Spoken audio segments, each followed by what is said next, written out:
নমস্কাৰ, মই আজি লাখ লাখ মানুহৰ বাবে লৈছোঁ আজিৰ গুৰুত্বপূৰ্ণ খবৰ। আপোনালোকে যদি এখন চৰকাৰী ঘৰৰ বাবে আবেদন কৰিছিল, তেনেহ'লে আপোনালোকে এই খবৰটো প্ৰথমৰ পৰা শেষলৈ চাই থাকিব। কিয়নো কিছুমানৰ নাম কৰ্তন কৰা হ'ব, কাৰ নাম কৰ্তন কৰা হ'ব, কিয় নাম কৰ্তন কৰা হ'ব, সবিশেষ তথ্য জানিব পাৰিব এই খবৰৰ জৰিয়তে। ইয়াৰ আগত মই আপোনালোকক এটা ভিডিঅ' দিছোঁ, সেইটো ভিডিঅ' শুনি লওক, মই আপোনালোকক কৈ আছোঁ। গৃহহীন যিমান লোক আছে সেইসকলক প্ৰত্যেক ঘৰ গৃহহীন লোক বা যাৰ কেঁচা ঘৰ আমি তেওঁলোকক ইতিমধ্যে আমি সংকল্প লৈছিলোঁ পকী ঘৰ দিয়াৰ ব্যৱস্থা আমি কৰা। মাননীয় মুখ্যমন্ত্ৰী ডাঙৰীয়াই এই বিষয়ে আগতে সদৰি কৰিছে, ময়ো আজি সদৰি কৰিছোঁ যে অসমত থকা প্ৰতিজন যাৰ কেঁচা ঘৰ থকা ব্যক্তিসকলে আগন্তুক দিনত পকী ঘৰ তেওঁলোকে পাব।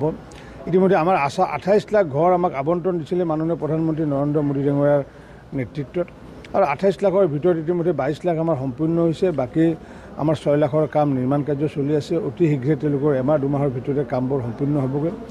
ইয়াৰ মাজতে আমাৰ ভাল খবৰ যে আমাক নতুনকৈ অতি কমেও 10 লাখ ঘৰ প্ৰধানমন্ত্ৰী নৰেন্দ্ৰ মোদী ডাঙৰীয়াই আমাক নতুনকৈ আবণ্টন দিব, ভাৰত চৰকাৰে আবণ্টন দিব।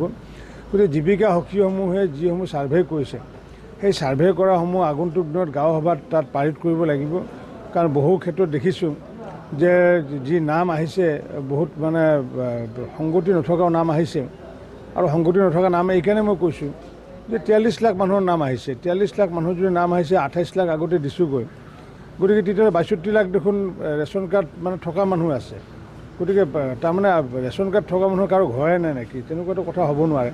গতিকে সেইবোৰ আমি গাঁও সভাত পাৰিত কৰিব লাগিব, আৰু গাঁও সভাত পাৰিত কৰাৰ ক্ষেত্ৰত পঞ্চায়তৰ সভাপতি আৰু পঞ্চায়তৰ সচিবে তাত স্বাক্ষৰ কৰিব লাগিব, যাতে ঘৰত থকা মানুহে যাতে পুনৰ যাতে ঘৰ নাপায় তাৰ কাৰণে আমি বিহিত ব্যৱস্থা কৰিছোঁ।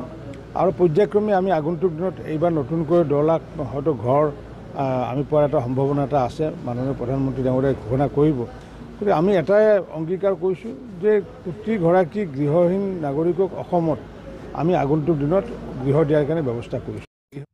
হয়, আপোনালোকে গমেই পাইছে, আকৌ 10 লাখ নতুন চৰকাৰী ঘৰ লাভ কৰিব। মই আজি লাখ লাখ মানুহৰ বাবে আজিৰ এই গুৰুত্বপূৰ্ণ খবৰটো দিবলৈ লৈছোঁ। লগতে কাৰ নাম কৰ্তন কৰা হ'ব মই আপোনালোকক কৈ দিওঁ। যিসকলৰ এখন ঘৰ আছে, যিসকলৰ পকা ঘৰ আছে, লগতে যিসকলে আগতে ঘৰ পাইছিল, কিছুমানে পোৱাসকলেও নতুনকৈ ঘৰৰ বাবে আবেদন কৰিছিল, তেওঁলোকৰ নাম কৰ্তন কৰা হ'ব। লগতে ৰেচন কাৰ্ড থকা সকলে লাভ কৰিব এখন চৰকাৰী ঘৰ। এইটো ভিডিঅ'তেই আপোনালোকে দেখিব পাৰিছে। মই আজি লাখ লাখ মানুহৰ বাবে আজিৰ এই গুৰুত্বপূৰ্ণ খবৰটো লৈ আহিছোঁ। এই খবৰটো সকলোকে শ্বেয়াৰ কৰি দিব। আকৌ আহি আছে নতুন চৰকাৰী 10 লাখ নতুন ঘৰ। আজি ইমানতে ৰাখিছোঁ, ধন্যবাদ।